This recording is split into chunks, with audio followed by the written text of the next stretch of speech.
Programme میں آپ کو خوش آمدید کہتے ہیں. میں اسد اللہ خان ہوں. آج جن موضوعات پر ہم گفتگو کرنے جا رہے ہیں، سب سے پہلے میں مختصراً ان کا تعارف پیش کر دیتا ہوں. آج سب سے پہلے ہم پاکستان اور بھارت کے تعلقات کے حوالے سے بات کریں گے، جس میں ڈیولپمنٹ یہ ہوئی ہے کہ اب جامع مذاکرات شروع ہونے جا رہے ہیں. کچھ لوگوں کی رائے اس پر یہ ہے کہ یہ کوئی نئی ڈیولپمنٹ نہیں ہے، ایسا بارہا ہو چکا ہے، اس سے بہت زیادہ توقعات وابستہ نہیں کی جا سکتی، کیونکہ خدا نہ خواستہ کوئی ایک چھوٹا سا واقعہ ایک مرتبہ پھر ان مذاکرات کو پٹری سے اتار سکتا ہے. تو یہ کوئی بڑی ڈیولپمنٹ نہیں ہے. لیکن بہرحال جمود ٹوٹا ہے، برف پگھلی ہے، اس کے کچھ ایسے پہلو ہیں جس پر آج ہم گفتگو کریں گے. اگرچہ اس پر 2-3 دن سے بات ہو رہی ہے، لیکن آج مزید اس پر ہم گفتگو کرتے ہیں. اور ساتھ ہی ساتھ ڈاکٹر عاصم کے حوالے سے ہم ضرور بات کریں گے. آپ جانتے ہیں کہ آج شام میں جے آئی ٹی کے حوالے سے ایک خبر سامنے آئی کہ جس میں کہا گیا ہے کہ انہوں نے جے آئی ٹی کے سامنے اپنے کچھ جو ان کے جرائم تھے اس کا انہوں نے اعتراف کیا. ایسی خبر پہلے بھی آ چکی ہے، لیکن ڈاکٹر عاصم جب عدالت کے سامنے پیش ہوتے ہیں، جیسا کہ کچھ دن پہلے ہوئے تھے، تو وہاں پر انہوں نے کہا کہ مجھ سے زبردستی سب کچھ کروایا جا رہا ہے. اب جے آئی ٹی کی روشنی میں جو چیزیں سامنے آ رہی ہیں اور عدالت میں جو بیان ان کا سامنے آتا ہے، اس میں فرق کیوں ہے، حقائق کیا ہیں. اور ساتھ ہی ساتھ ہم قائم علی شاہ صاحب کی آج ضرور بات کر لیں گے، جنہوں نے آج ایک طرح سے ایک انوکھا سا بیان دیا. انہوں نے کہا کہ کرپشن پاکستان میں کوئی نئی بات نہیں ہے، لیاقت علی خان کے زمانے سے ہو رہی ہے، ہم نے تو اس کرپشن کو کم کیا ہے، تو یہ کوئی اچنبے کی بات نہیں ہے کہ کرپشن ہو رہی ہے. ان کی اس بیان پر بھی ذرا گفتگو کریں گے. تعارف میں کرواتا ہوں مہمانوں کا آپ سے. لیفٹیننٹ جنرل ریٹائرڈ خالد مقبول صاحب تشریف رکھتے ہیں، بہت شکریہ سر آپ کا.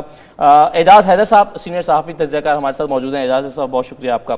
جنرل صاحب، پاک انڈیا تعلقات کو اب اس میں نئی بات کیا ہے؟ جب آپ یہ کہتے ہیں کہ جامع مذاکرات کا آغاز ہو رہا ہے، تو آپ کو لگتا ہے کچھ نیا ہے؟ اس لحاظ سے اس میں ایک نیا پہلو نکلتا ہے کہ جب سے مودی حکومت آئی تھی، ان کا پاکستان کے بارے میں ایک خاص نقطہ نظر تھا. اور نقطہ نظر یہ تھا کہ یہ ایسی ریاست ہے جو شاید لڑکھڑا رہی ہے، اور اس کے ساتھ اگر ہم مضبوطی سے اور اس کے اوپر دباؤ ڈالیں گے تو یہ اپنے موقف سے پیچھے ہٹیں گے، شاید ٹوٹے بھی، اور ہم اپنے موقف کو منوا لیں گے. تو یہ میں سمجھتا ہوں افواج پاکستان نے جو ٹیررزم کے خلاف کامیابی حاصل کی ہے، اور مودی حکومت کو ہندوستان کے اندر جو ان کی پذیرائی میں کمی آئی ہے، خاص طور پر اقلیتوں کے معاملے میں، تنگ نظری کے معاملے میں، تو شاید ان وجوہات کی بنا پر ہندوستان نے یہ فیصلہ کیا ہے کہ اب پاکستان سے بات چیت ہونی چاہیے. اب اصل بات جو لوگ گفتگو کر رہے ہیں وہ یہ ہے، کیا یہ ایک جسے انگریزی میں کہتے ہیں ٹیکٹیکل، یہ وقتی طور پر صرف بات چیت کرنی ہے، یا ایک یہ ہندوستان کا پاکستان کے بارے میں نظریہ بدلا ہے، اور ہندوستان اب سمجھتا ہے کہ پاکستان ایک اس خطے کا مضبوط ملک ہے اور ہمارے ان کے مفادات مشترکہ ہیں. کچھ دنیا یہ بھی کہتی ہے کہ یہ سب کچھ ہم امریکہ اور انگلستان کو دکھانے کے لیے کر رہے ہیں، لیکن میرا اس میں اپنا نظریہ یہ ہے کہ پچھلے 2-3 دنوں میں حکومت پاکستان اور پاکستان ایک اچھی صورت میں ابھر کر آیا ہے. دنیا نے دیکھا ہے یہ ایک ایسا ملک ہے جو بات کرنا چاہتا ہے، اور دنیا نے یہ بھی دیکھا ہے کہ شدت پسندی کے حوالے سے پاکستان نے ایک واضح ثبوت دنیا کو دیا ہے کہ ہم شدت پسندی کے خلاف ہیں. اور ایک چھوٹی بات میں کروں گا کہ دیکھیں، یہ ہندوستان کا وفد تھا، پوری دنیا کا وفد آیا ہوا تھا، جسے کہتے ہیں ایک مینجمنٹ، ایک حکومت کی قابلیت ہوتی ہے. میں سمجھتا ہوں کہ حکومت نے اس پوری کانفرنس کو خوش اسلوبی سے سنبھالا ہے. تو میں اس لحاظ سے یہ پاکستان ہندوستان کے مذاکرات کو ایک مثبت انداز میں دیکھ رہا ہوں. صحیح ہے. اچھا اعجاز صاحب، یہ جو نقطہ ابھی جنرل صاحب کہہ رہے ہیں کہ دنیا نے دیکھا ہے کہ پاکستان بات چیت کرنا چاہتا ہے، لیکن یہ نقطہ اوفا میں بھی شاید دنیا نے دیکھا تھا جب پاکستان نے آمادگی ظاہر کی تھی اور بڑا آگے بڑھ کر کہا تھا کہ جناب آئیں مذاکرات کرتے ہیں، اور بارہا ایسا ہو چکا ہے. لیکن انڈیا کو ایسا لگتا ہے کہ اس سے کوئی فرق نہیں پڑتا کہ دنیا ان کے بارے میں کیا کہہ رہی ہے، ان کا کیا امیج بن رہا ہے. کیا ایسا ہے؟ دیکھیے، جنرل مقبول نے جو کہا اس سے اتفاق کرتے ہوئے اور بات کو بڑھاتے ہوئے، جو مودی سرکار کی جو حکمت عملی تھی وہ یہی تھی کہ ساک کے باقی ممالک کے ساتھ جو ہے وہ آگے بڑھ کے بات کی جائے. آپ کو یاد ہوگا کہ جو بنگلہ دیش کے ساتھ 1974 سے جو انکلیوز کا ایشو جو ہے وہ ریزالو نہیں ہو پا رہا تھا، وہ مودی نے بیک جنبش قلم جو ہے اس کو ریزالو کر دیا. وہ ایک سگنلنگ تھی ہماری طرف کہ تمام ممالک کے ساتھ ہاتھ بڑھانا ہے لیکن پاکستان کو تنہا کرنا ہے.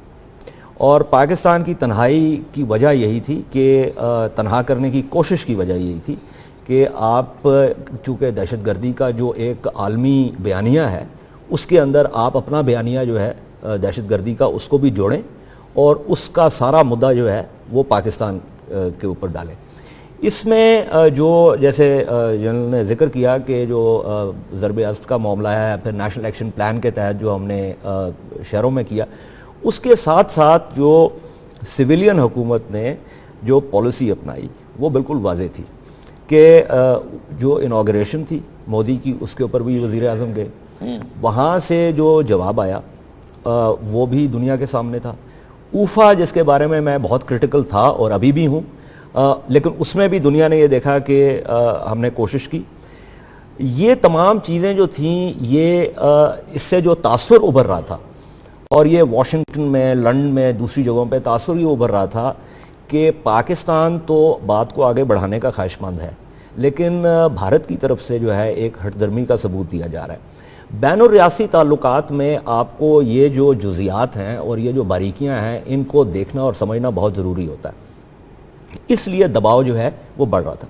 ساتھ ہی ساتھ ایک اور جو چیز ہوئی جو پیرس کا واقعہ ہوا, پیرس کے واقعے کے بعد سے دنیا کا جو ایک فوکس آیا ہے شام کے اوپر, وہ شام کے اوپر فوکس ہے. ساتھ ہی ساتھ افغانستان میں جو معاملات جو ہے وہ گرتے چلے جا رہے ہیں, اس کی وجہ سے بھی مودی کے اوپر پریشر آیا کہ کیونکہ افغانستان کی صورتحال کو سنبھالا دینے کے لیے ایک بہت کلیدی کردار جو ہے وہ پاکستان کا ہے.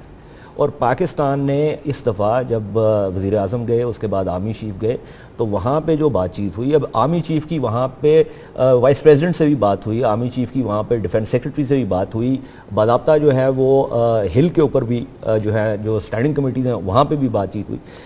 تو یہاں پہ ہم نے موقف ہمارا یہی تھا کہ جناب ہم تو ایک توجہ مرکوز کرنا چاہ رہے ہیں دہشت گردی کے اس عمل کو جو اندر خانے ہیں اس کے لیے بھی اور جو افغانستان میں بھی ہے, لیکن اب اس کا کیا کیا جائے کہ ورکنگ باؤنڈری کے اوپر بھی لگاتار فائرنگ ہو رہی ہے, لائن آف کنٹرول پہ بھی لگاتار فائرنگ ہو رہی ہے, اور یہ انڈیا کی طرف سے ہو رہی ہے. پھر جو یہ ڈوسیز کی بات تھی, چونکہ دہشت گردی کا سارا ملبہ ہمارے سر پہ ڈالنا, تو ہم نے ان کو پھر بتایا کہ جناب ہمارے پاس یہ ثبوت ہے, تو یہ وہاں سے بھی معاملہ جو ہے یہ ایسے ہو رہا ہے. تو وہ ایک دباؤ جو ہے وہ مودی صاحب کے اوپر. اور جو دوسری ایک چیز تھی جو اندرونی طور پہ جو ایک سیاسی پیغام مودی صاحب دینا چاہ رہے تھے کہ میں بہت تکڑا ہوں اور میں جو ہے نا آئی ول ٹیک آن پاکستان لائک دس, وہ رد ہوا ہے جو ریاستی چناؤ ہوئے ہیں ان کے, خاص طور پہ بہار میں بھی جس طریقے سے واقعہ ہوا. اور پھر جیسے کہ جنرل مقبول نے کہا کہ جو اقلیتوں کا جو معاملہ ہے اس کے اوپر بہت جو ہے کرٹیسزم آیا ہے انڈیا کے اوپر. نیو یارک ٹائمز میں, گارڈین میں, بین الاقوامی پریس میں بہت زیادہ اس کے اوپر وہ آیا. اور اس میں سب سے بڑی بات یہ ہوئی کہ جو, اور اس کے لیے میں کریڈٹ دوں گا جو سیکولر لابیز ہیں انڈیا میں, کہ لکھاریوں نے اور جو فنکار ہیں انہوں نے اپنے اپنے ایوارڈز انہوں نے واپس کر دیے کہ جی ہمیں تو یہ چیز. ایک اور بات کی طرف بھی, آپ تو کیپٹل ٹی وی پہ پروگرام کرتے ہیں, ذرا بتائیے گا کہ اس دفعہ پاکستان نے ہمت دکھائی اور بات چیت کی ابتدا تو جب مودی کی انوگریشن ہوئی اس کو تو شروع ہوئی, لیکن پھر ہم نے اپنے آپ کو اعتماد سے کہا کہ ہم بات کسی بنیاد پہ کریں گے, ہم جھک کے نہیں کریں گے. ایک تو یہ. دوسری بات میرے خیال میں جو بڑی بات بھی دنیا میں, آپ نے شام, عراق, افغانستان کی بات کی, یہ وہ تمام جگہیں ہیں جہاں بین الاقوامی افواج جو ہیں اگر فیل نہیں ہوئی تو کامیاب نہیں ہوئی, لیکن آپ نے ایک بہت کامیابی کا ثبوت دیا. تو کیا ایسی بات بھی ہے کہ لوگوں نے جیسے کہتے ہیں پاکستان کو ایک آنریبل, ایک اسٹرانگ پلیئر کے طور پہ دیکھنا شروع کر دیا؟ بالکل سر, اس میں یو ایبسلیوٹلی رائٹ. اس میں جو اہم چیز ہے وہ یہی ہے کہ ہم نے ایک بات بالکل واضح کر دی, اور اس میں بیانات بھی ہیں کہ جناب ہم بات چیت کرنے کے لیے بالکل تیار ہیں, لیکن ہمیں یہ چیز قبول نہیں ہے کہ آپ اس کو فرنٹ لوڈ کر دیں اور اس کی آپ ایک پری کنڈیشنالٹی رکھتے ہیں, اور وہ پری کنڈیشنالٹی بھی اس کا بھی نقطہ ارتکاز صرف ایک اس کے اوپر ہو. درست ہے. دہشت گردی دہشت گردی دہشت گردی. تو اگر یہ معاملہ ہے دہشت گردی کا تو جناب پھر یہ ہمارے پاس بھی ثبوت ہے, یہ بھی آپ لے لیں. اور دوسری بات یہ جو ابھی آپ نے بات کی, فارن پالیسی میں آج ہی مضمون آیا ہے ڈاکٹر سمیر لالوانی کا, اور اس کا عنوان ہی یہ ہے کہ Pakistan is winning its war on terrorism. اور اس کے اندر ڈاکٹر لالوانی نے یہ ضرور کہا ہے کہ یہ کوئی اتنا آسان کام نہیں ہوگا, لیکن پچھلے ایک سال میں ایک حکمت عملی جو ہے اس کا تعین کیا گیا, اور اس کے جو مختلف جو پہلو ہیں, جو مختلف زاویے ہیں, ان کے اوپر جو ہے ہم چل رہے ہیں, اور اس کے نتائج جو ہیں وہ بھی سامنے آنا شروع ہو گئے ہیں. although obviously وہ ہمیں بھی پتہ ہے, آپ فوجی تجربہ بھی ہے, then you governor Punjab also, آپ کو پتہ ہے کہ یہ اتنا آسان کام نہیں ہوگا, لیکن ایشو از ناٹ کہ آپ اس کو جادو کی چھڑی گھمائیں گے تو یہ ہو جائے گا. دی ایشو از کہ جو ڈائریکشن آپ نے لی ہے کیا وہ درست ہے, کیونکہ ایک دفعہ اگر اس کے اوپر چڑھ جائیں گے آپ تو پھر کہیں نہ کہیں تو آپ پہنچیں گے نا. ایک بریک مجھے لینا ہے, بریک لیتے ہیں ناصر. بریک کے بعد ذرا کچھ اور اس حوالے سے بات کرتے ہیں, اور یہاں پاکستان میں جو تاثر ہے جو میں مہمانوں کے سامنے نقطہ رکھوں گا وہ یہ ہے کہ بھارت میں مودی صاحب کی ہو سکتا ہے ساکھ کو نقصان پہنچا, اور پہنچا بھی ہے, نظر بھی آ رہا ہے, خاص طور پر الیکشنز میں بھی, اور جس طرح سے ابھی اعجاز صاحب بات بھی کرتے ہیں. لیکن ہم دیکھتے ہیں کہ جو سپر پاورز اپنی پالیسی بناتی ہیں تو وہ سپورٹ کر رہی ہوتی ہیں انڈیا کو. انڈیا کا بیہیویئر یا مودی صاحب کا جو بیہیویئر ہے اس کے باوجود امریکہ کیوں سپورٹ کر رہا ہوتا ہے؟ ہم ڈوزز فراہم کرتے ہیں, ان ڈوزز کو خاص اہمیت نہیں دی جاتی, ہم جو نقطہ سامنے رکھتے ہیں اس پر بات نہیں کی جاتی. کشمیر جیسے ڈسپیوٹس جو ہیں اس پر انڈیا والا موقف ایک طرح سے اپنایا جاتا ہے ان سپر پاورز کی جانب سے. تو ایسا کیوں ہے؟ ذرا بریک لیتے ہیں, بریک کے بعد اس پہ بھی بات کرتے ہیں.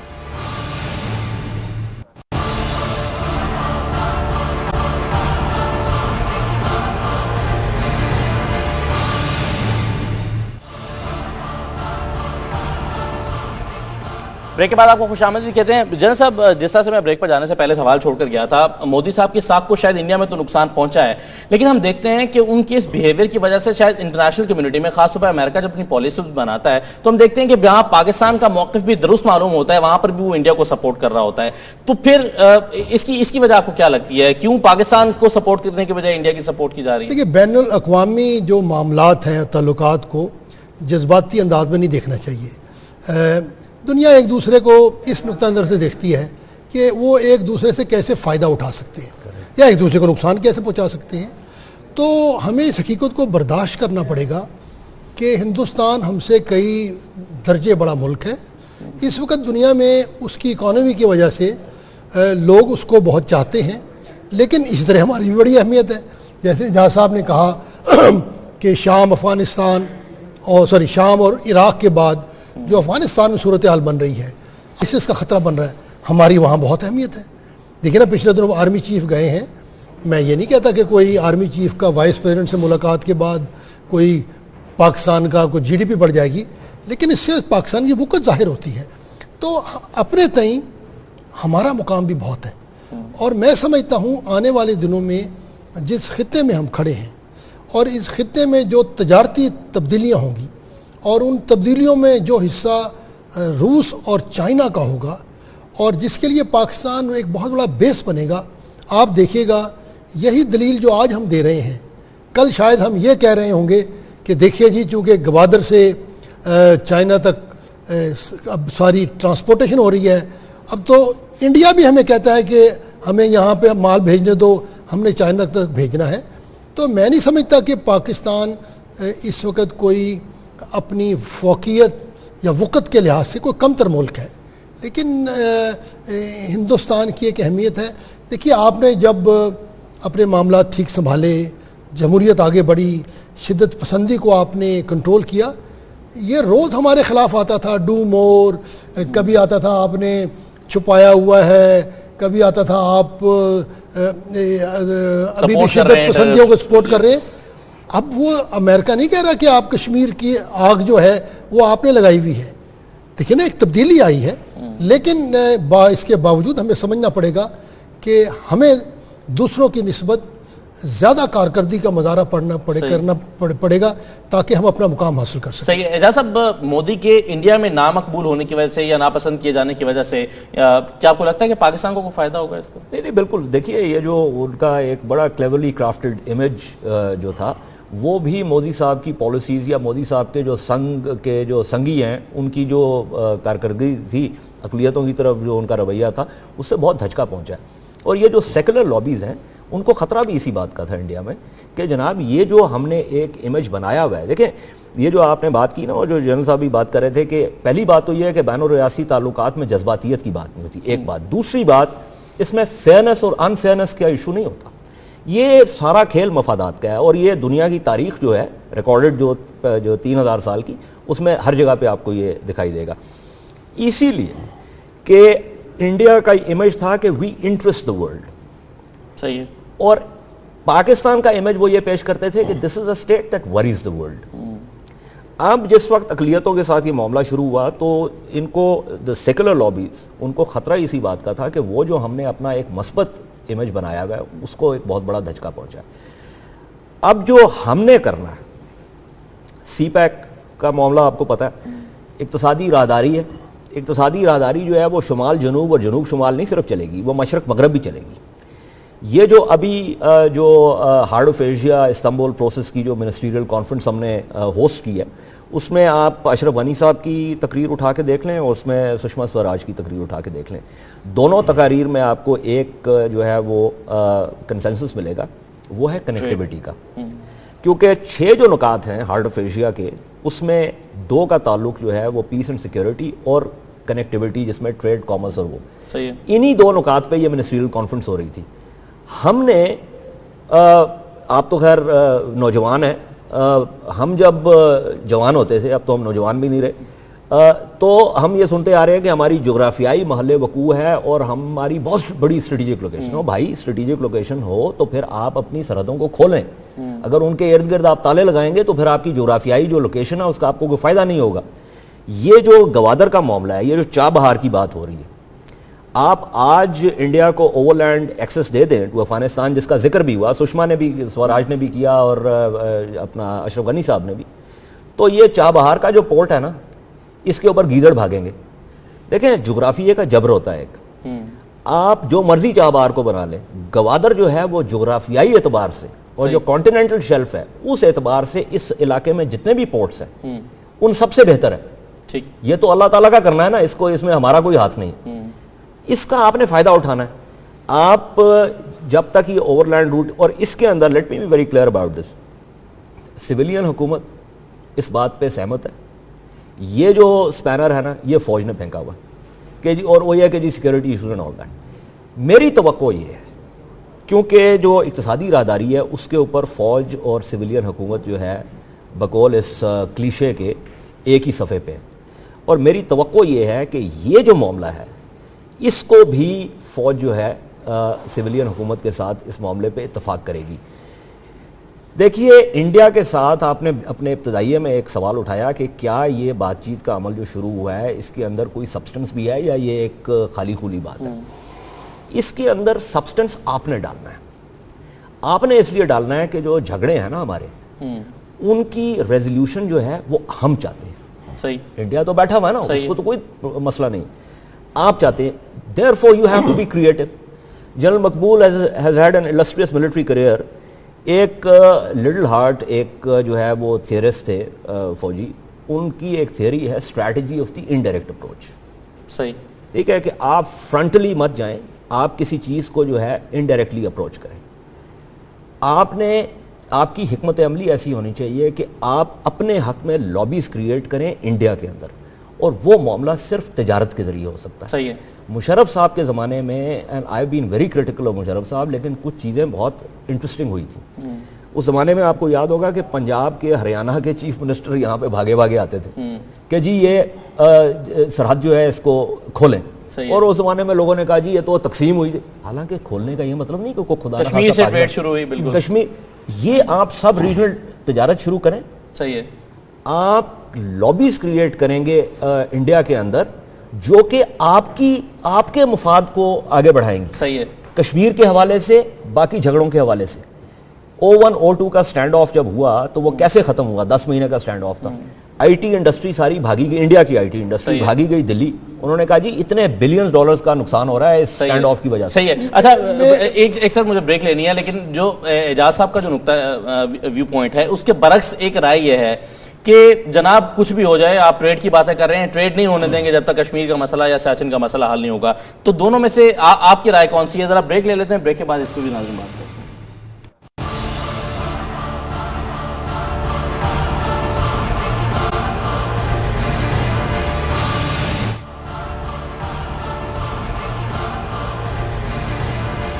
دوبارہ خوش آمدید کہتے ہیں آپ کو. جنرل صاحب ایک رائے تو ابھی اعجاز صاحب کہہ رہے تھے کہ اسٹریٹجک لوکیشن کے فوائد حاصل کرنے کی بات کر رہے تھے, ٹریڈ کی بات ہو رہی تھی, لیکن دوسری رائے یہ ہے, گزشتہ 2-3 دنوں میں ہم نے چونکہ اس پہ کافی پروگرامز کیے ہیں, دوسری رائے یہ ہے کہ جناب ٹریڈ ہم نہیں ہونے دیں گے, آپ چاہتے ہیں افغانستان تک آپ کو راستہ مل جائے, جب تک کشمیر کا مسئلہ آپ حل نہیں کریں گے, سیاچن کی پر بات نہیں ہوں گی تو ہم آپ کے فائدے کی کوئی بات نہیں کرنے دیں گے. تو آپ کیا سمجھتے ہیں؟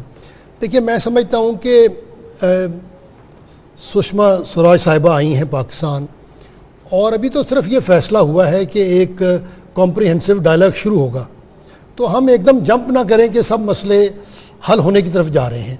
ہمیں تھوڑی دیر تک دیکھنا پڑے گا کہ ہم دونوں کے نیتے کیا ہیں. ابھی کل ہی میں دیکھ رہا تھا وہ جو ممبئی کے حملے میں ایک امریکن ملوث ہیڈلے, اس کی ایک سٹیٹمنٹ آ رہی ہے, اور ہندوستان میں آپ کو بتاؤں اتفاقاً جو یہ سشما سوراج کی پاکستان کی آمد کا بہت کم ذکر ہوا ہے. میں نے بڑے ان کے ٹیلی ویژن چینل دیکھے ہیں, وہ کل سے سارا دن تو لگے رہے ہیں سلمان خان کی بریت پر, اور اس کے بعد کل پوری رات لگے گئے ہیں وہ ہیڈلے نے جو کنفیشنل سٹیٹمنٹ دینے کا وعدہ کیا. تو پہلے تو ہمیں پرکھنا پڑے گا کہ کیا واقعتاً ہندوستان خلوص کے ساتھ یہ معاملات کو آگے بڑھانا پڑتا ہے. چلیں تصور کر لیتے ہیں کہ اس دفعہ خلوص ہے, اور میں سمجھتا ہوں بات ہے نا خلوص کے ساتھ وہ کیوں بڑھانا چاہے گا جب اس کا اس میں مفاد نہیں ہے. میں سمجھتا ہوں جیسے کل ہی یہ کہا گیا ہے کہ اگلی ساک میٹنگ میں مودی صاحب آئیں گے, اتنا پہلے کہنے جانے کی ضرورت نہیں تھی. اور آج آپ کے ٹیلی ویژن پہ میں یہاں پر میں دیکھ رہا تھا کہ عمران خان صاحب آج پرائم منسٹر مودی سے مل رہے ہیں. مجھے لگتا ہے کہ شاید ہندوستان آہستہ صحیح لیکن پاکستان کے ساتھ تعلقات بڑھانا چاہتا ہے. فرض کر ہم تصور کر لیتے ہیں, تو اس میں اگلی چیز یہ ہے کہ دیکھیے ان کے ہاں بھی اور ہمارے یہاں بھی کئی لوگ ان تعلقات کو نہیں چاہتے کہ اچھے ہوں. ہندوستان میں بھی ایک بہت بڑی لابی ہے رائٹرز RSS کی, آپ کو معلوم ہوگا کہ انہوں نے تو مودی کی مخالفت کی ہے. پاکستان میں بھی جو دہشت گرد ہیں وہ نہیں چاہتے. آپ کو سب سے پہلے اپنے ملک سے دہشت گردی کو جتنا ممکن ہے اتنا ختم کرنا پڑے گا, خواہ وہ پنجاب میں ہو, خواہ وہ صدر پنجاب میں ہو, خواہ اس کی کہیں اور اثرات ہوں. اس معاملے میں ہم نے اپنے آپ کو بھی اور دنیا کو یقین دلانا ہے کہ اس دفعے ہم خلوص کے ساتھ اپنے مفاد میں اس جنگ کو جیتنا چاہتے ہیں. یہ بہت ضروری ہے, کیونکہ اس سے ہمارا ایک دم جو ہے نا ہمارا ریٹنگ بڑھ جائے گی پوری دنیا میں, کیونکہ باقی لوگ اس میں فیل ہو رہے ہیں. دیکھیے ہندوستان میں بھی ایک ایسی حکومت, سب سے بڑی جمہوریت, اس کی جو سب سے بڑی قوت ہے وہ RSS ہے, جو بذات خود ایک بڑی دہشت گرد, اور دہشت گرد نہیں کہتے چلے, ایک بڑی انتہا پسند جماعت ہے.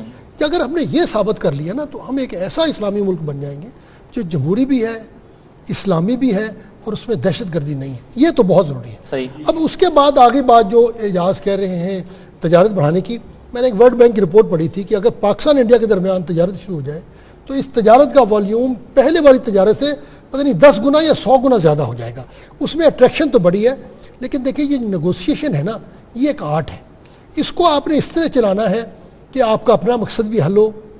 ہندوستان تو چاہے گا کہ پہلے دن سے بات فلموں کی ہو, میڈیا کے ایکسچینج کی بات ہو, تجارت کی بات ہو, اور اس کے لیے پاکستان میں کئی حامی بھی موجود ہیں. ہم نے یہ دیکھنا ہے کہ ہمیں کن کن چیزوں میں فائدہ ہے. تجارت کو روکنا نہیں ہے. ملکوں کو جو چیز قریب لاتی ہے, اگر آج چائنا اور امریکہ باوجود تمام تنازعوں کے آپس میں ایک دوسرے کے گریبان کو ہاتھ نہیں ڈالا ہوا, اس کی بڑی وجہ یہ ہے کہ ان کے درمیان تجارت ہے. صحیح ہے. تجارت کو ہم نے آگے لے کے جانا ہے, لیکن اس کو کس طرح بڑھانا ہے, اس کے لیے آپ کو اپنے قانون وضع کرنے پڑیں گے, اپنی انڈسٹری کو مضبوط بنانا پڑے گا. اور شاید پہلے دن یہ افغانستان تک تجارت نہ ہو, پہلے دن آپس میں کرتے ہیں نا. افغانستان والی تجارت ایک بہت لمبا قدم ہے, وہ تو پھر افغانستان جائے گی تو پھر. اچھا اس میں ایک اور چیز بھی نہ بولیں, ہمیں اس میں ذرا چین کے نقطہ نظر کو بھی سمجھنا پڑے گا. کل کو دیکھیں نا کوئی کہہ سکتا ہے کہ ہمیں گوادر تک بھی جانے دیں, تو جانا چاہیے لیکن مرحلہ اور دیکھتے ہوئے کہ ہمارے لیے کیا چیز بہتر ہے. If I may add, China is all for it, by the way. China اور انڈیا کا جو تجارت ہے وہ میکمہون لائن کے اس سارے جھگڑے کے باوجود اس کا والیوم جو ہے اوپر سے اوپر جا رہا ہے. یہ جو آپ بات کر رہے تھے نا کہ یہاں پہ پچھلے 2 دن سے بات ہو رہی ہے, لوگ کہتے ہیں کہ جی کشمیری ہے وہ.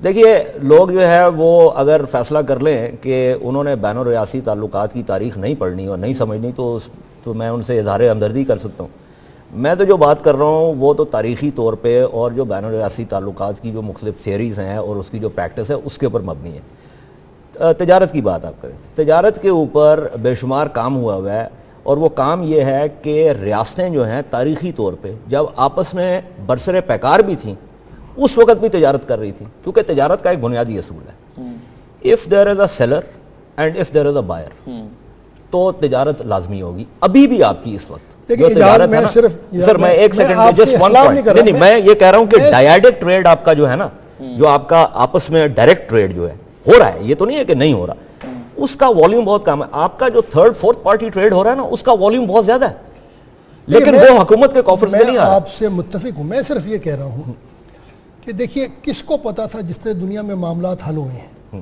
ہانگ کانگ حل ہوا ہے, سیریا میں کیا ہوا ہے, اسرائیل کا کیا بن رہا ہے. ہم آج یہ نہ فیصلہ کر لیں کہ میں نے کشمیر کو کس طرح حل کرنا ہے. میں یہ نہیں کہہ رہا کہ کشمیر کا حل ہو, لیکن حل کیسے ہوگا. میں آج اس بات کو تسلیم کرنے کو تیار نہیں ہوں کہ یہ حل اس طرح ہوگا جیسے ایک تیسرا فرد چاہتا ہے. میں سمجھتا ہوں میں تو اس ایشو کی طرف آ ہی نہیں رہا, میں تو اس ایشو کی طرف آ رہا ہوں جو میں نے نقطہ کیا تھا strategy of the indirect approach کا, کہ آپ مثلا آپ کہہ رہے ہیں کہ افغانستان والا تو بڑا قدم ہو جائے گا. اشرف غنی صاحب جو ہیں وہ آپ کو ایک نہیں ایک سے زیادہ دفعہ کہہ چکے ہیں کہ آپ کا اوور لینڈ ایکسس جو ہے سینٹرل ایشیا کا وہ صرف اسی صورت میں ملے گا اگر ہمیں انڈین مارکیٹ تک رسائی ملے گی. Interconnectivity is part of that framework جس کے اندر آپ شامل ہیں. میں یہ ضرور کہوں گا کہ یہ تمام چیزیں, اس کے لیے آپ کو ایک کسٹم یونین بنانی پڑے گی. یہ تمام چیزیں جو مذاکرات کے اندر آئیں گی, ان کی جو منوشیا جو اس کا ہے, اس کی جو مائنر ڈیٹیلز ہیں وہ تو ظاہر آپ نے ورک آؤٹ کرنی ہے. یہ تھوڑی ہوگا کہ آپ نے کہہ دیا کہ ہو جائے تو ہو جائے گا, ٹھیک ہے نا. لیکن آپ نے اس بات کا تعین, okay let me give you an example. میں سر ایک ایگزامپل دیتا ہوں. انڈیا نے سمیٹنا چاہ رہا تھا کہ ڈاکٹر انڈیا نے آپ کو موسٹ فیورڈ نیشن کا سٹیٹس دے دیا, ٹھیک ہے, حقیقتاً کچھ بھی نہیں کیا, این ٹی بیز وغیرہ یہ وہ سارا کچھ کیا, لیکن ہر دفعہ انٹرنیشنل فورم پہ بات کیا کرتے ہیں کہ جی انہوں نے ہمیں نہیں دیا. او بھائی آپ این ڈی ایم اے دے دیں ان کو, آگے آپ بھی اپنے این ٹی بیز رکھیں یا جو چیزیں رکھیں, کم از کم اس دلیل سے تو ان کو نکالیں نا. میں چاہتا ہوں کہ اس معاملے میں بھی ہم فوقیت حاصل کریں. دیکھیے انڈیا, پاکستان, سینٹرل ایشیا کو میں کہنا چاہتا ہوں کہ سینٹرل ایشیا کی انرجی پاکستان کے ذریعے انڈیا جائے گی. ایبسلیوٹلی میں تو کہہ رہا ہوں کہ 1000 کا جو سارا معاملہ ہے وہ کنیکٹیوٹی کے اوپر اس کا دار و مدار. ہم صرف حامی نہیں ہیں تجارت کے, اس کے متلاشی انڈین بھی ہوں گے. نہیں, انڈینز تو بالکل ہیں, انڈینز بالکل ہیں. میں تو بلکہ یہاں تک جو I am not an economist, لیکن اکانومسٹ کے ساتھ, ٹریڈ اکانومسٹ کے ساتھ بے شمار دفعہ بات ہوئی. اب تو یہاں تک معاملہ ہے کہ ایک زمانے میں ہوتا تھا کہ آپ تجارت اس لیے نہیں کرتے تھے, آپ کہتے تھے اس کو 40 روپے کا فائدہ ہوگا, مجھے 10 روپے کا فائدہ ہوگا. جو لیٹسٹ ریسرچ ہے وہ یہ کہتی ہے کہ میاں اگر آپ کو 10 کا بھی فائدہ ہوتا ہے نا تو اس سے پہلے تو آپ کو 1 روپے کا بھی فائدہ نہیں ہو رہا, اب آپ کو 10 کا ہو رہا ہے. Late it work out. اور وہ جو کینز کا مشہور وہ ہے نا کہ I'd much rather be vaguely right than be precisely wrong, تو ہم ابھی تک we have been trying to be precisely wrong about something rather than being vaguely right about it. So that is my basic point. صحیح ہے. چلیں ایک مختصر break لے لیتے ہیں, بریک کے بعد واپس آتے ہیں. ذرا ڈاکٹر عاصم کے حوالے سے میں ضرور بات کرنا چاہ رہا ہوں کیونکہ آج بھی جے آئی ٹی رپورٹ سامنے آئی ہے اور اس میں پتہ چلا ہے کہ انہوں نے کچھ کنفیشن کیا ہے, کچھ جرائم کو انہوں نے تسلیم کر لیا ہے کہ ہاں میں نے یہ جرائم کیے ہیں, اگرچہ یہ صرف جے آئی ٹی کے حوالے سے آئی ہے, ظاہر عدالت میں انہوں نے یہ نہیں کہا. بریک لیتے ہیں, ذرا بریک کے بعد اس پہ بات کرتے ہیں.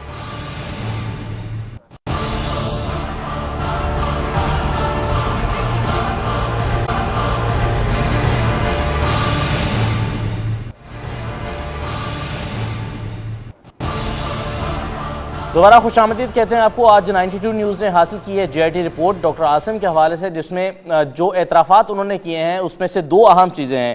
ایک تو یہ ہے کہ سیاسی جماعت کے ٹارگٹ کلرز اور عسکریت پسندوں اور کلدن تنظیم کے ارکان ہیں, ان کو ضیاء الدین ہسپتال میں علاج معالجے کی سہولیات کے حوالے سے انہوں نے اعتراف کیا کہ ہاں یہ ہوا ہے, اور ساتھ ہی ساتھ انہوں نے غیر قانونی طور پر رقم کی بیرون ملک جو ترسیل ہے اس حوالے سے بھی اعتراف کر لیا. یہ جے آئی ٹی رپورٹ ہے. اب جنرل صاحب, اب یہ جو معاملہ ہے یہ تھوڑا سا انٹرسٹنگ ہے کیونکہ اس سے پہلے بھی ایک رپورٹ ہم نے بتائی کہ انہوں نے اعتراف کر لیا ہے اور عدالت کے حوالے سے آئی, لیکن جب عدالت میں وہ گویا ہوئے, انہوں نے بات چیت کی تو انہوں نے کہا کہ جناب مجھ سے تو زبردستی کروایا جا رہا ہے, کسی اور کا جھگڑا مجھے الجھایا جا رہا ہے. آج پھر جے آئی ٹی سامنے آئی ہے. اب اگرچہ جے آئی ٹی کی قانونی حیثیت نہیں ہوتی جب تک کہ عدالت میں وہ بیان نہ دیں, تو آپ کو کیا معاملہ لگ رہا ہے ڈاکٹر عاصم کا؟ دیکھیے, ہم ابھی بات کر رہے تھے کہ پاکستان دنیا میں سرخرو تب ہوگا جب ہم دہشت گردی کے خلاف کامیابی حاصل کریں گے, اور کراچی میں پچھلے 1 سال سے جتنے قتل ہو رہے تھے، بھتہ ہو رہا تھا، اس میں بے انتہا کمی آئی ہے. اب جب ہم کامیابی کی طرف بڑھ رہے ہیں، ہم دیکھ رہے ہیں کہ سیاسی حکومت اس کو روکنا چاہتی ہے، اس لیے کہ اب لوگوں کو یہ احساس ہو رہا ہے کہ بڑے آدمی بھی پکڑے جائیں گے. دیکھیے ڈاکٹر عاصم میرا کسی فرد کے ساتھ تعلق نہیں ہے، میں کسی انسان کو تکلیف میں نہیں دیکھنا چاہتا، اور مجھے پتہ لگا کہ ڈاکٹر عاصم کے تو والدین نے پاکستان کی خدمت کی ہے، میں اعتراف کرتا ہوں. لیکن ڈاکٹر عاصم کے خلاف جو GIT رپورٹ ہے اس میں واضح طور پر ان کے تمام الزامات ثابت ہوتے ہیں. پھر انہی کے ہسپتال کا جو ڈاکٹر ہے اس نے اپنے اعترافی بیان میں جو اس نے ڈاکٹر عاصم کی موجودگی میں دیا اور جس کی قانونی حیثیت ہے، اس میں اس نے مانا کہ مجھے حکم دیا گیا کہ جو دونوں جماعتوں کے دہشت گرد ہیں ان کا علاج کیا جائے، ان کے پروف وہاں پہ موجود ہیں. تو اس موقع پر تو سیاسی حکومت کو چاہیے تھا کہ رینجرز کی مدد کریں، اور جہاں تک قانونی کارروائی ہے عدالت اپنا فیصلہ دے گی. اور لیکن کیا گیا کہ تفتیشی افسر تبدیل کیا گیا، رینجرز کے کام میں مداخلت کی گئی، تفتیشی افسر نے وہ بیان نہیں دیا جو اس کے پاس ریکارڈ میں موجود تھا. اور نہ صرف ان کے اوپر یہ دہشت گردوں کو مدد دینے کے الزام ہیں، ان پر نیب کے بھی کرپشن کے بھی الزامات ہیں. تو لیکن ہوا کیا ہے، جب تک تو مارے جا رہے تھے وہاں پر طالبان سب خوش تھے، جب تک مارے جا رہے تھے وہاں پر مذہبی تنظیموں کے لوگ سب خوش تھے. اب جب ہاتھ یا مخالف سیاسی جماعتوں کے لوگ، اب جب ہاتھ پڑا سیاسی لوگوں پر تو سب تڑپ اٹھے. اس کی اصل وجہ یہ ہے، یہ معاملہ تھا پیسے کا. کراچی میں ایک جماعت پورٹ سے پیسہ کماتی تھی، ایک جماعت کماتی تھی کراچی ڈیولپمنٹ اتھارٹی سے. اب یہ سب جب پیسے رکے ہیں، ہر آدمی چاہتا ہے کہ وہ پیسے کی ریل پیل واپس آئے اور بڑا آدمی بچ جائے. دیکھیے اگر ہم نے یہاں پہ روکا کام تو لوگوں کا اعتماد ختم ہو جائے گا. وہ کہیں گے اگر آج کراچی میں روکا ہے تو پھر کل دوسری پارٹیاں بھی آئیں گی کہ جی ہمارے لوگوں کو سوچو. پھر کل طالبان کسی کو مذہبی جماعتوں کو لے کے آ جائیں گے کہ جی ہم پہ اتنا کیوں، ہمارے خلاف اتنے آپریشن کیوں کیے جا رہے ہیں. یہ آپ نے فیصلہ کیا تھا بطور قوم کے، اور کراچی بدل رہا ہے. ایک چیز جو کامیابی کی طرف جا رہی ہے اس کو آپ روک رہے ہیں، اور اس کے بڑے میں سمجھتا ہوں اس کے کانسیکوینسز ہو سکتے ہیں. صحیح ہے. دیکھیے کل کو کوئی کہہ سکتا ہے کہ جناب پھر اگر یہ ایک صوبائی حکومت مدد نہیں کر رہی تو پھر کیا اور چارہ ہے؟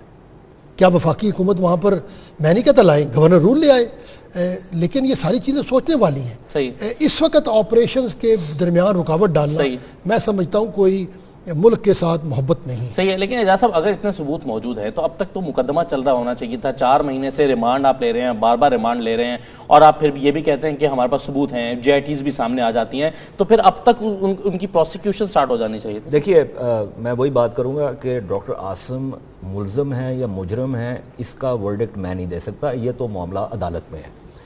لیکن جو چیزیں واضح ہیں کچھ وہ یہ ہیں کہ ایک تو جو رینجرز کی انویسٹیگیشن ہے، رینجرز نے اپنی تفتیش کی ہے. رینجرز نے باضابطہ اسٹیٹ بینک کو بھی لکھا تھا، اسٹیٹ بینک نے تمام بینکوں کو لکھا تھا کہ تمام جو بہی کھاتے ہیں ان کے ڈاکٹر عاصم کے اور کچھ اور لوگوں کے، ان کی ہمیں تفصیلات دیں. سو وہ ٹیرر فائنانسنگ کے حوالے سے جو ہے بات تھی. لیکن رینجرز پروسیکیوٹ نہیں کر سکتی. اب یہ ڈھانچے کی خرابی ہے. اب ڈھانچے کی خرابی میں یہ آتا ہے کہ پروسیکیوشن کرنی ہے پولیس نے. پولیس جو ہے وہ سندھ حکومت کے ماتحت ہے. پولیس جو ہے وہ انڈیپینڈنٹلی یہ کام کر نہیں سکتی. اب یہ جو گزشتہ 4 ماہ سے یہ بات تو بالکل واضح ہو گئی نا کہ رینجرز اور سندھ حکومت کے درمیان ایک واضح دراڑ ہے، اور اس دراڑ کا تعلق اس بات سے ہے کہ ڈاکٹر عاصم جو ہیں وہ بہت قریبی دوست ہیں زرداری صاحب کے، اور زرداری صاحب جو ہیں وہ مہاتما ہیں سندھ حکومت کے. تو اس میں جو بات آ رہی ہے کہ دہشت گردی کے حوالے سے جو آپ نے کارروائی کا عمل شروع کیا ہے، اس میں بلکہ آج بات آ رہی تھی، وہ تو خیر اب تو ریمانڈ دے دیا نیب کو انہوں نے، لیکن آج یہ بات آ رہی تھی، اور اس بات کا ہمیں پتہ ہے، ہماری سورسز ہمیں بتا رہی تھی کہ آج اگر ان کو ضمانت مل جاتی تو آج رات کو یہ کینیڈا چلے جاتے. دیکھیں نا، اگر آپ یہ کام کریں گے تو پھر آپ دہشت گردی کے خلاف یا جرائم کے حوالے سے یا جو تطہیر کا عمل جو بہت ضروری ہے اس کے حوالے سے جو تمام چیزیں آپ نے شروع کی ہیں وہ پایہ تکمیل کو نہیں پہنچ سکے گی. میں ایک اور چیز کا اضافہ کر دوں، اور وہ یہ ہے کہ ہمیں دہشت گردی کے حوالے سے وی نیڈ ٹو ہیو، یہ جو ہمارا معاملہ ہے نا کہ پولیس جو ہے وہ پریزرو ہے، پروونشل سبجیکٹ ہے. بھائی you need to have a Germany میں باضابطہ جو ہیں وہ پروونسز ہیں ان کے جن کو وہ اسٹیٹس کہتے ہیں، لیکن جرمن فیڈرل پولیس ہے. فیڈرل پولیس کی ہر جگہ پہ اس کی ریچ ہے, ہر جگہ پہ اس کی جورسڈکشن ہے. ہم نے کیا کیا ہوا ہے, رینجرز کو ایک کام دیا ہوا ہے, نیب کو ہم نے دوسرا کام دیا ہوا ہے, پولیس جو ہے وہ اپنی جو ہے وہ چلا رہی ہے. یہ جو ہم سائلوز میں کام کرتے ہیں نا, ان سائلوز میں کام کرنے کی وجہ سے بہت سی مشکلات پیدا ہوتی ہیں, اور پھر وہ بلیک ہولز کریٹ ہوتے ہیں جس کے اندر سے لوگ جو ہے وہ نکل جاتے ہیں. بار بار یہ بات ہوتی تھی, یہ ملٹری کورٹس جن کے میں جس وقت بنی تب بھی مخالف تھا اور ابھی بھی مخالف ہوں, لیکن کیوں بنانی پڑی کہ آپ کے پروسیکیوشن کے ایشوز جو ہے وہ گڑبڑ تھے. تو بھائی اچھا فورینسک جو کہ 19ویں صدی کی سائنس ہے, شروع ہوئی 19ویں صدی سے, وہ کہیں 21ویں صدی میں جا کے ہم پہنچے ہیں کہ اچھا بھائی فورینسک بھی کوئی چیز ہوتی ہے. Physical evidence does not lie. ہم لوگ ہمیشہ یہاں پہ کیا کرتے تھے, روایتی ہتھ کنڈے, کنفیشنل سٹیٹمنٹ. اچھا پولیس نے بندے کو پھینٹی لگائی, وہ جب میجسٹریٹ کے سامنے گیا تو اس نے کہا کہ جی مجھے تو انہوں نے مارا پیٹا ہے, وہ اپنے ایک والی بیان سے منحرف ہو. لیکن فورینسک جو ہے کہ گولی کا خول, گولی کا لیڈ, اپنا پسٹل, آپ کے ڈی این اے اور یہ اور بے شمار, دے ڈونٹ لائی, اس کو آپ ریفیوٹ نہیں کر سکتے. تو یہ وہ چیزیں ہیں کہ پروسیکیوشن کے عمل کو بہتر بنانے کے لیے یہ جو ہم سائلوز میں ہم نے مختلف ایجنسیز کو ڈالا ہوا ہے نا, اس سے ہمیں نکلنا پڑے گا. اور یہ جو دہشت گردی کے حوالے سے جو چیزیں ہیں نا, اس کے لیے you need to have a federal police which has an all Pakistan outreach. صحیح ہے. جن صاحب ذرا میں قائم علی شاہ صاحب کا چونکہ وقت کم ہے, میں وہ جاننا چاہ رہا ہوں آپ سے کہ انہوں نے جو اسٹیٹمنٹ دے دیا آج, کیا کہیں گے آپ کہ جناب یہ کرپشن تو لیاقت علی خان کے زمانے سے ہو رہی ہے, ہم تو اس میں کمی لائے ہیں, یہ کوئی انوکھی انہونی بات نہیں ہے جو آپ کرپشن کی بات کر رہے ہیں. یہ وہی بات ہے کہ ڈگری تو ڈگری ہوتی ہے, اصلی ہو یا جعلی ہو, جو رئیس صاحب نے کہا تھا. پچھلے کئی دنوں سے پاکستان میں ایک نئی بحث چھڑی ہے کہ چونکہ ہم منتخب نمائندے ہیں, عوام نے ہمیں ووٹ دے دیا ہے, لہذا میرے سارے جرم معاف ہیں اور مجھ پہ آپ کوئی الزام نہ دیں کیونکہ مجھے لوگوں نے منتخب کیا ہے. دیکھیے مجھے تو منتخب یا آپ کو یا لوگوں کو منتخب کیا گیا تھا کہ آپ لوگوں کے بھلائی کے کام کریں, اس لیے تو نہیں مجھے منتخب کیا گیا کہ میں اپنے گناہ معاف کروں. ان کو دوبارہ منتخب کیا گیا, بات یہ ہے جب دوبارہ منتخب کیا گیا تو شاید پھر یہ وجہ, اس کی بڑی وجہ یہ ہے میں سمجھتا ہوں کہ اس وقت وہ سیاسی جماعتیں جن کو یہ احساس ہے کہ ان پہ ضرب لگ رہی ہے, وہ ایک قسم کی بلیک میلنگ کر رہی ہیں. میں سمجھتا ہوں اس وقت یہ بہت بڑا موقع تھا ان جماعتوں کے اوپر جن پہ حرف آ رہا تھا, جو کراچی کی جماعتیں ہیں, سیاسی اور لسانی جماعتیں, کہ وہ ایک دفعہ کھل کے لوگوں کے سامنے آگے کہتی کہ ماضی کو بھول جائیں, ہمارے بڑے لیڈروں نے غلطی کی تھی, آج سے ہم صاف ستھری سیاست کریں گے, پچھلی چیزوں کو چھوڑ دیں, آج کے بعد ہم پہ کوئی حرف آیا ہم استعفے دینے کو تیار ہیں, بجائے اس کے یہ کہنے کے کہ جناب یہ تو ہمارا حق ہے, آپ یہاں سے نکل جائیں, ہم آپ کو اختیارات نہیں دیں گے. دیکھیے اس کا بہت بڑا بیک لیش ہو سکتا ہے. یا تو لوگ یہ سمجھیں گے کہ یہ ریاست صرف طاقتور آدمیوں کی ہے, یا پھر بہت بڑی سوسائٹی سندھ حکومت کے خلاف ہو جائے گی. یہ تاثر پہلے سے ہی ہے کہ طاقتور جو ہے وہ کچھ بھی کر کے یہاں سے نکل سکتا ہے, اور اس تاثر کو ختم کرنے کی ضرورت ہے. درست ہے. اور اس میں ایک اور چیز بھی ہے کہ بھائی رینجرز کو اگر آپ نکالنا چاہتے ہیں تو پہلے آپ پولیس کو تو انڈیپینڈنٹ کریں نا. صحیح, پولیس کو آپ خود مختار ادارہ بنا دیں. صحیح.